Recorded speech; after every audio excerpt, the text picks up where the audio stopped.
नमस्कार, मैं हूं आपके साथ सोनिया चौहान। बुलेटिन की शुरुआत करते हैं कुछ बड़ी खबरों के साथ।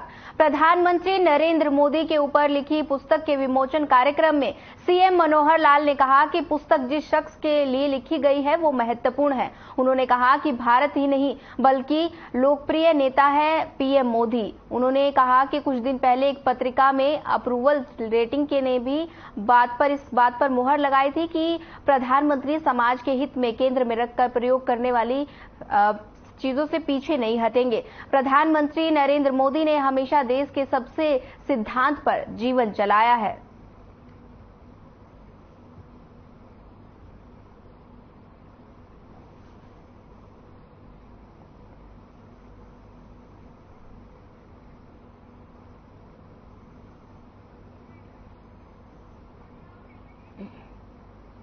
मुख्यमंत्री मनोहर लाल ने प्रेस कॉन्फ्रेंस कर कई विषयों को लेकर जानकारी साझा की है। इस दौरान सीएम ने हरियाणा के विकास का पूरा रोड मैप रखा। उन्होंने कहा कि हरियाणा के विकास के लिए हम लगातार काम कर रहे हैं। वहीं सीएम ने एफएमडीए का बजट पास किया है जिसमें विकास को रफ्तार मिलेगी। वहीं सीएम ने अलग अलग कई विषयों को लेकर चर्चा भी की है।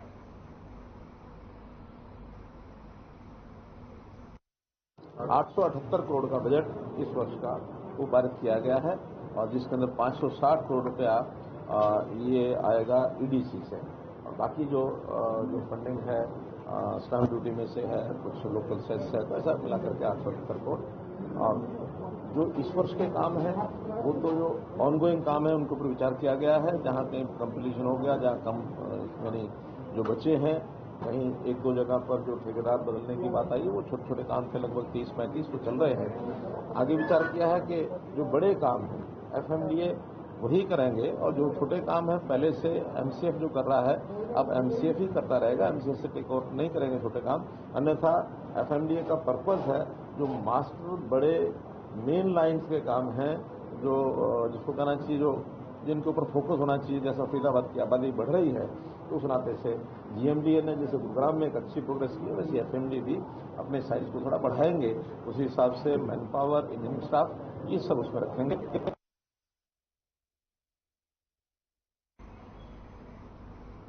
बुधवार को नई संसद में ऐतिहासिक कदम उठाते हुए लोकसभा में महिला आरक्षण बिल को बहुमत से पास किया गया।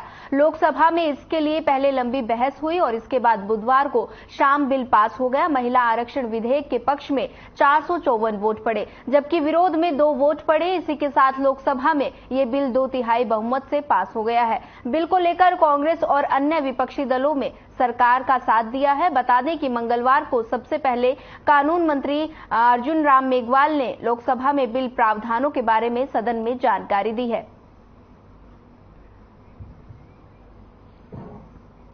बता दें कि महिलाओं के लिए आरक्षण बिल लोकसभा में पास हो गया है जिसको लेकर अर्जुन राम मेघवाल ने सबसे पहले जानकारी दी थी। पक्ष में 454 वोट पड़े और विरोध में 2 वोट पड़े थे। विरोधियों ने इसका समर्थन भी किया है।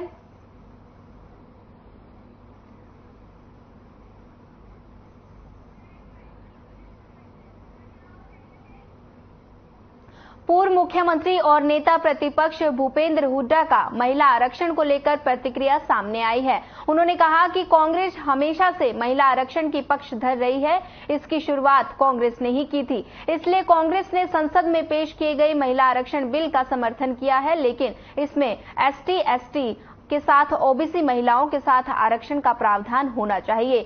इसमें सभी वर्गों का प्रतिनिधित्व सुनिश्चित हो जाएगा और कांग्रेस की मांग है कि महिला आरक्षण को भविष्य पर टालने की बजाय 2024 चुनाव में ही लागू किया जाना चाहिए।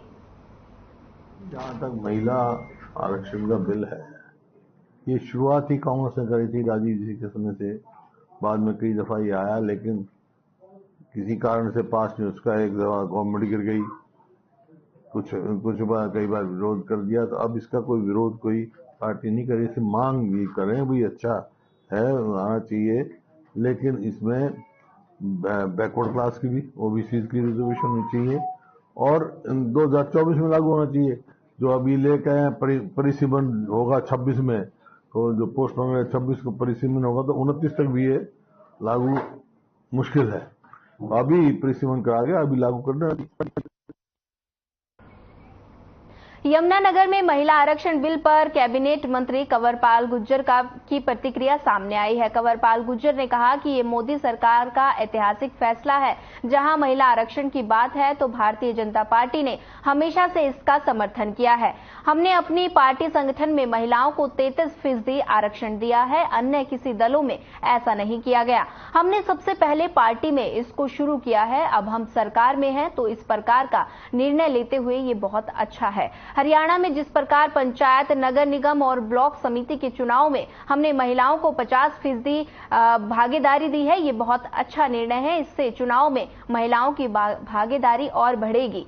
प्रधानमंत्री नरेंद्र मोदी के कुशल नेतृत्व, मार्गदर्शन में और विजन से ये सब संभव हो पाया है। मंत्रियों को बहुत देखिए, चुनाव तो अपने आप में ही चुनौती होता है। कभी भी चुनाव ऐसा नहीं होता कि चुनौती नहीं होता। चुनाव तो किसी प्रकार की परिस्थितियां उसमें चुनौती है। चुनाव तो निश्चित तौर से उस चुनौती का हम सामना करेंगे जब भी वो आएगी। और हमने जो काम किया उसके आधार पर हम जन समर्थन मांगेंगे जनता से। जिस प्रकार से हमने गरीब की चिंता की, हम पहली पार्टी हैं आज तक जिसने कहा कि हम हरियाणा में से गरीबी को समाप्त करेंगे, और उसमें हमने काम शुरू कर दिया। हमने कहा कि इस साल में हम 2 लाख परिवार ऐसे हैं जिनको हम गरीबी से बाहर निकालेंगे, और हमने उन परिवारों को बुलाना शुरू कर दिया। बहुत ही खुशी का टाइम है और पूरे देश के लिए बहुत ही खुशी का अवसर है ये कि जो हमारी नई संसद बनी, क्योंकि जो पुरानी संसद थी बहुत पुरानी भी थी और मैं समझता हूं अब काफी टाइम उसको हो भी चुका था। तो आज के टाइम से एक नया इस प्रकार का संसद की जरूरत भी थी, और इसमें जहां मंत्रियों को बहुत सुविधा रहेगी वही बहुत ही खुशी का टाइम है और पूरे देश के लिए बहुत ही खुशी। हरियाणा के बिजली मंत्री रणजीत चौटाला का बयान सामने आया है। उन्होंने कहा कि पीएम मोदी तीसरी बार बनकर भारत की राजनीति का रिकॉर्ड तोड़ेंगे। आज तक कोई लगातार 3 बार प्रधानमंत्री नहीं बना है। G20 का सफल सम्मेलन और अब राम मंदिर का निर्माण के बाद पीएम मोदी को तीसरी बार प्रधानमंत्री बनने से कोई नहीं रोक सकता। तो वहीं उन्होंने महिला आरक्षण विधेयक का भी समर्थन किया है।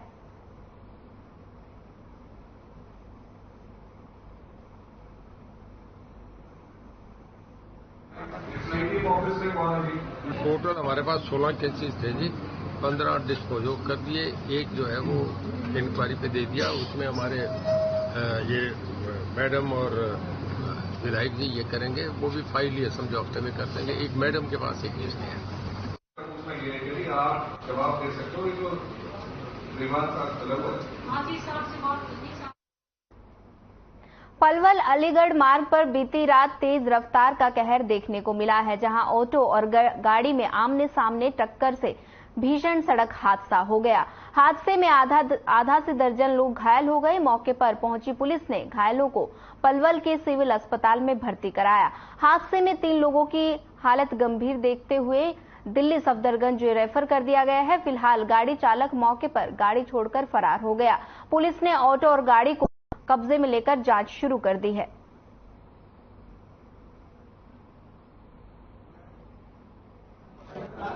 सूचना मिली थी कि भाई किसी ऑटो कार किसी गाड़ी का एक्सीडेंट हो गया है, और सूचना पाकर हम मौके पे पहुंचे।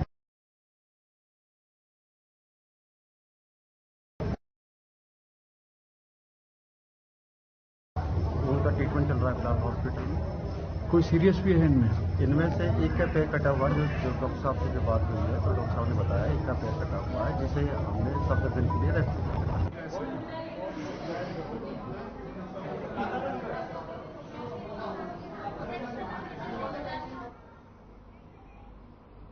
भिवानी में डेंगू तेजी से फैलता जा रहा है। हालांकि स्वास्थ्य विभाग अलर्ट मोड पर है। मरीजों के लिए दवाइयां, बेड, पूरे इंतजाम स्वास्थ्य विभाग की तरफ से किए गए हैं, जिससे मरीजों को परेशानी का सामना न करना पड़े।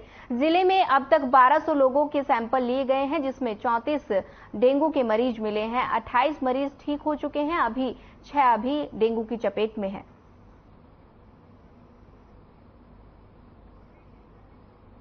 बता दें कि भिवानी में डेंगू का कहर देखने को मिला है। अलर्ट मोड पर स्वास्थ्य विभाग दिखाई दे रहा है। मरीजों के लिए खासा इंतजाम किए गए हैं।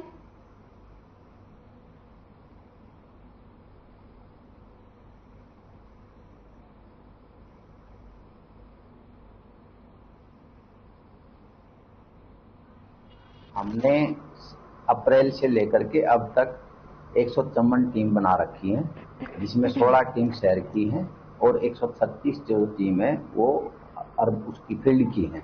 जो टीम है महीने में 2 बार हर घर जा करके चेक करती है कि ब्रीडिंग मच्छर के प्लेस जो कौन कौन से होते हैं वहाँ जा करके चेक करें, जैसे कि कूलर है, गमले हैं, कोई पानी की बोतल में पानी इकट्ठा हुआ है, घड़ा है, नारियल के खोल हैं, फ्रिज के पीछे टंकी जो होती है उसको देखना होता है।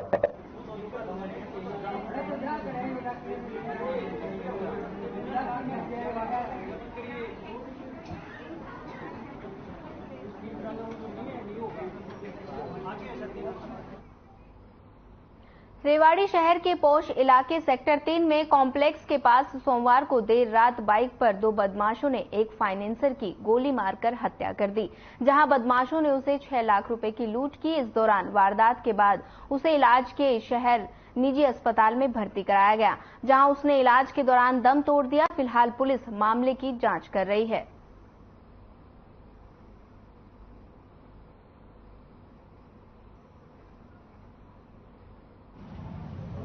विशाल शर्मा जो गांव संगवाड़ी का रहने वाला है, जो फाइनेंस का काम करता है, जो सेक्टर 3 की मार्केट में ये फाइनेंसर एक मोटरसाइकिल पर अपने साथ 6 लाख रुपए लेकर जा रहा था, तो 2 अज्ञात व्यक्तियों ने उस पर फायर किया और उसे 6 लाख रुपए ले गए। और जो इसी संबंध में इसे मॉडल टाउन थाना में मुकदमा दर्ज किया गया।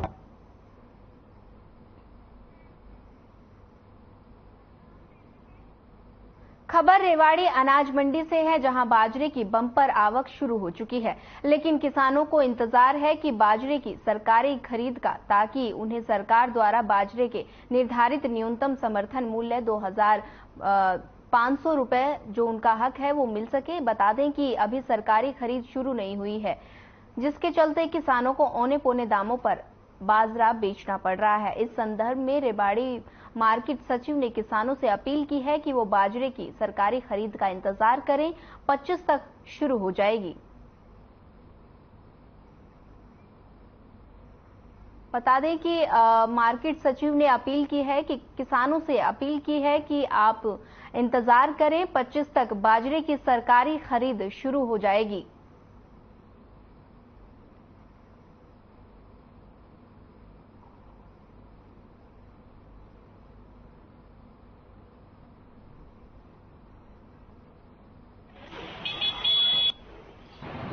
जहाँ तक धान की सरकारी खरीद का सवाल है, तो हमारे यहाँ पे PR जो धान है वो नहीं आता, सिर्फ बासमती धान आता है और उसकी प्राइवेट परचेज होती है।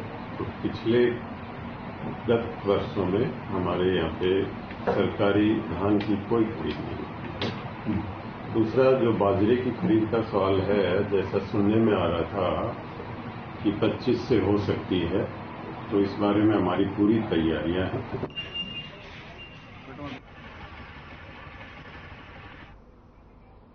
खबर झज्जर से है, जहां करीब 25 रोज पहले दिल्ली के RK पुरम इलाके में झज्जर निवासी महेश की हत्या के मामले में मृतक के परिजनों ने सभी आरोपियों के लिए फांसी या उम्र कैद की मांग की है। बता दें कि महेश की हत्या के बाद परिजनों का रो रो कर बुरा हाल है। वहीं इस मामले में पुलिस की सख्ती दिखाई तो उसके बाद ही पूरे मामले का भेद खुला। उसी समय ये पता चला कि अपने सरकारी क्वार्टर में ही योजनाबद्ध तरीके से आरोपी अनीश ने महेश को बुलाया और उसके सिर पर पाइप मारकर उसकी हत्या कर डाली।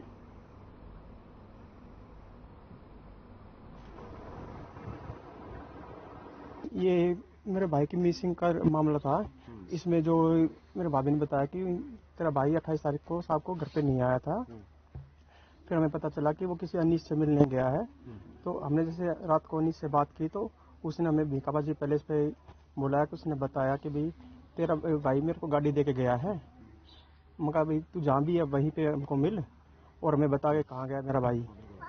मैं वहाँ गया, हम सभी घर से गए इकट्ठे होकर यहाँ से उससे मिलने के लिए।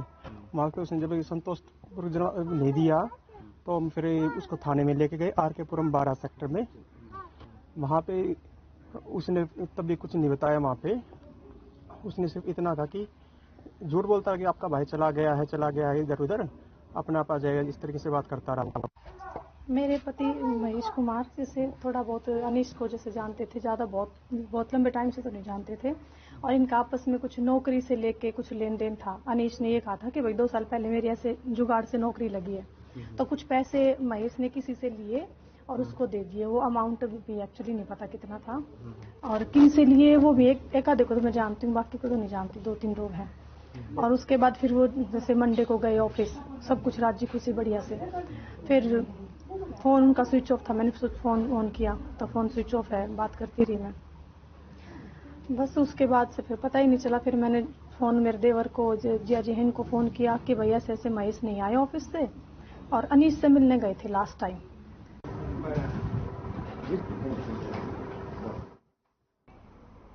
न्यू पिनगवा उप पुलिस अधीक्षक जितेंद्र राणा बुधवार को पिनगवा पहुंचे। इस दौरान उन्होंने थाना परिसर में दरबार लगाकर लोगों की शिकायतें सुनी और उनके समाधान का आदेश दिया। डीएसपी जितेंद्र राणा ने बताया कि लोगों का झगड़ा, छेड़छाड़ व कई अन्य प्रकार की शिकायतें मिली हैं। जांच अधिकारी और थाना प्रभारी को उन शिकायतों का जल्द समाधान करने के आदेश दिए हैं।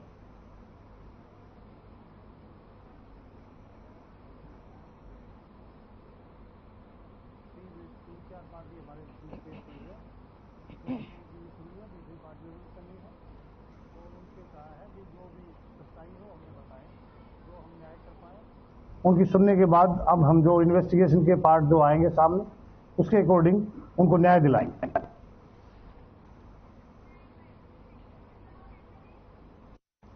पलवल नवनियुक्त पुलिस अधीक्षक डॉक्टर अंशु सिंगला के कार्यभार संभालने के तीसरे दिन जिला क्राइम ब्रांच पुलिस को बड़ी कामयाबी मिली है। पुलिस बुजुर्ग महिलाओं के गहने लूट की वारदात में शामिल 3 आरोपियों को गिरफ्तार किया गया। वहीं नवनियुक्त पुलिस अधीक्षक डॉक्टर अंशु सिंगला ने बताया कि 16 सितंबर को सुबह करीब 5:30 बजे मंदिर की ओर जाते हुए महिला से बाइक सवार 3 युवकों ने कानों की सोने की बालियां छीन ली। इसके बाद बुजुर्ग महिला से भी दिन दहाड़े दोपहर को कानों की बालियां छीन ली गई। इसी की तरह आरोपियों ने एक बार फिर 6 वारदातों को अंजाम दिया। क्राइम ब्रांच की टीम ने तीनों आरोपियों को गिरफ्तार कर लिया। जिला पुलिस अधीक्षक डॉक्टर अंशु सिंगला ने आमजन से अपील करते हुए कहा कि इन आरोपियों को गिरफ्तार करने में सीसीटीवी कैमरे की फुटेज बेहद ही कारगर साबित हुई है और इसलिए कभी भी कोई संदिग्ध व्यक्ति किसी को दिखाई दे तो इसकी सूचना पुलिस को तुरंत दी जाए।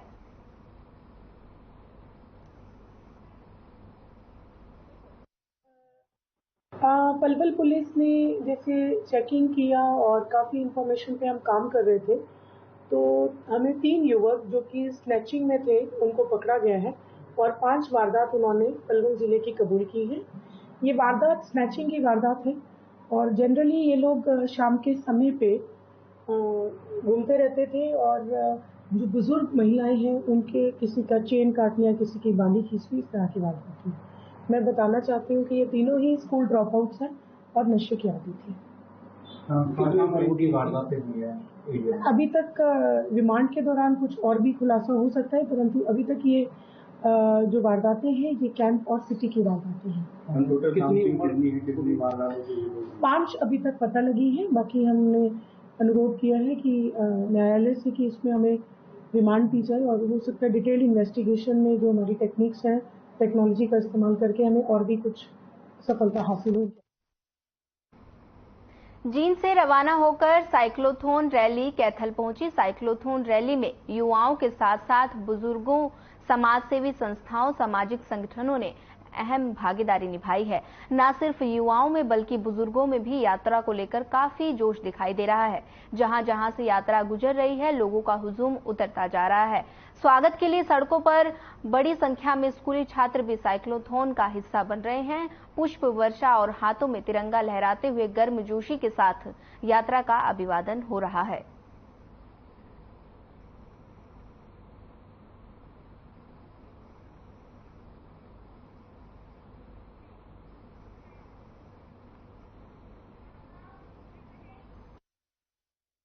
मांगों को लेकर सरकार के खिलाफ मोर्चा खोले बैठी आशा वर्करों ने अब जेल भरो आंदोलन की रणनीति करनी शुरू कर दी है। जहां आंदोलन के दौरान हड़ताल पर बैठी आशा वर्करों ने सरकार पर आरोप लगाया है कि सरकार अपनी हमदर्दी पर उतारू है, लेकिन सरकार की ये अच्छी तरह से समझ लें कि हम उनकी मांगों को पूरा नहीं होने देंगे तो चुनाव तक अपने धरने पर डटी रहेंगी।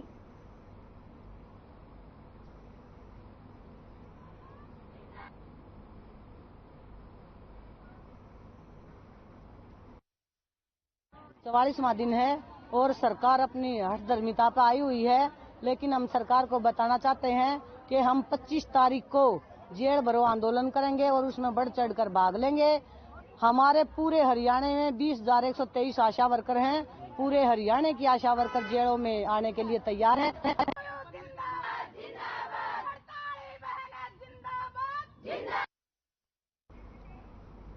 रतिया पुलिस कप्तान आस्था मोदी ने ट्रैफिक पुलिस को कड़ी कार्रवाई के निर्देश दिए हैं। वहीं ट्रैफिक पुलिस ने रतिया में 2 पहिया वाहनों को दस्तावेज पूरे न होने और वाहनों की नंबर प्लेट सही न होने पर चालान काटे। इस दौरान ट्रैफिक पुलिस ने दस्तावेज न होने पर बाइकों को इंपाउंड किया और इस दौरान ट्रैफिक पुलिस का कहना है कि जिला पुलिस कप्तान के आदेश पर ये कार्रवाई की जा रही है। उन्होंने कहा कि जो नियमों का उल्लंघन करेगा उसके खिलाफ कड़ी से कड़ी कार्रवाई की जाएगी।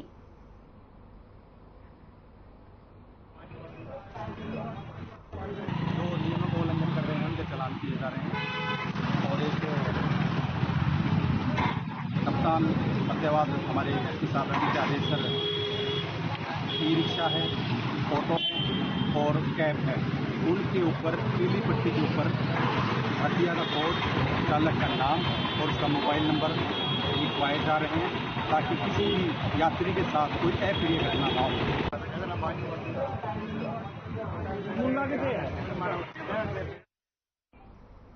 फरीदाबाद में तेज रफ्तार बस ने बाइक सवार पिता और बेटे को रौंदकर मौत के घाट उतार दिया। बता दें कि इस हादसे में बेटे की हालत गंभीर है, जिसे फरीदाबाद के बादशाह खान सिविल अस्पताल से दिल्ली के ट्रामा सेंटर में इलाज के लिए रेफर कर दिया गया है, जहां उसका इलाज जारी है और अभी तक हालत नाजुक बने हुए है। बता दें कि ओल्ड फरीदाबाद की भूड़ कॉलोनी के पास रहने वाले अमित कुमार रंजन ने अपने दोनों बेटों समेत रंजन की उम्र लगभग 5 वर्ष है और शौर्य रंजन की उम्र लगभग 11 वर्ष को लेकर बाइक से कंपनी की बॉस आनंद से घर जा रहे थे, जहां पर गणेश चतुर्थी की पूजा का कार्यक्रम चल रहा था। मृतक अरविंद के साले की माने तो जीजा अमित अपनी पत्नी प्रतिभा रंजन को घर से ये कहकर निकले थे कि वो मोड़ बंद कर अपने बॉस के घर जा रहे हैं और लगभग 1 घंटे में वापस लौट आएंगे।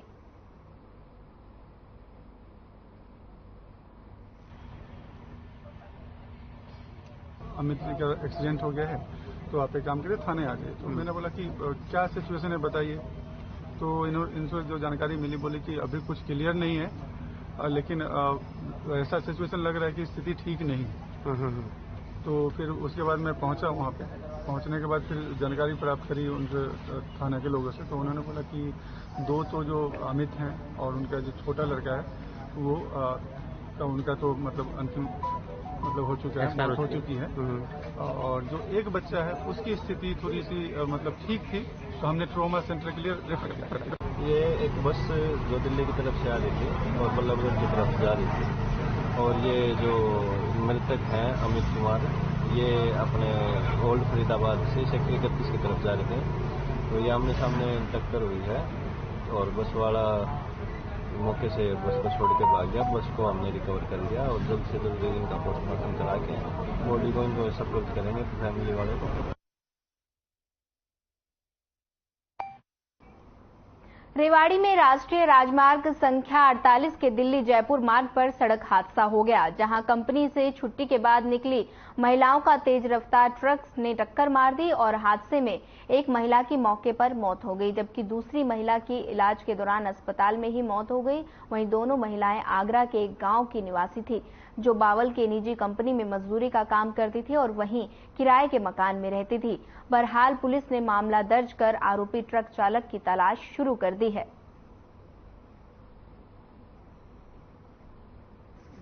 दरअसल घटना ऐसे हुई कि बिमल कंपनी में काम करती थी। बिमल कंपनी की 7 बजे छुट्टी हो गई थी, उधर से पैदल आ रही थी, रोड क्रॉस किया था, वहाँ DCM ने रोड क्रॉस करने भी ऐसी पीछे से मार दी, पीछे से टक्कर मार दी थी।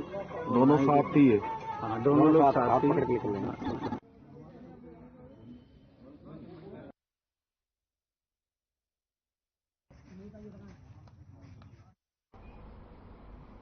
फिलहाल इस बुलेटिन में इतना ही। ज्यादा खबरों के लिए बने रहिए हमारे साथ। नमस्कार।